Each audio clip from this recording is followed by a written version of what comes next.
Растительный мусор, отходы сельхозпроизводства, листьев и опилок, сушеный навоз является отличным топливом. Для их использования можно изготовить топливные брикеты. Простейший пресс для изготовления топливных брикетов сделан из деревянных брусков и имеет ручной рычаг и механизм прессовки внутри металлического цилиндра.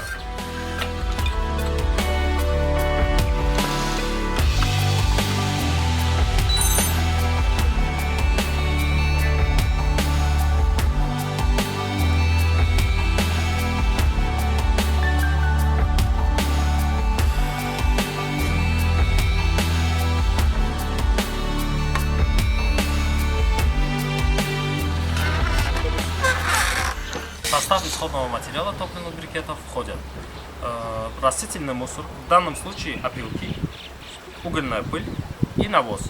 Все по 30%. Топливную массу для брикетов изготавливают своими руками. Приготовленную массу мы закладываем в металлический цилиндр.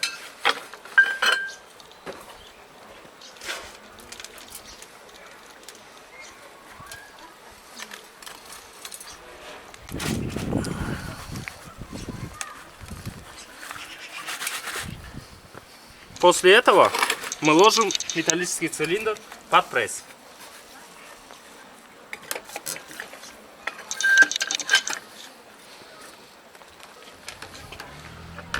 Делаем пресс.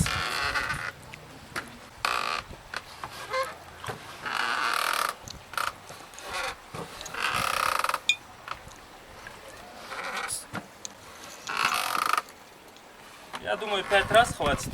После этого освобождаем пресс.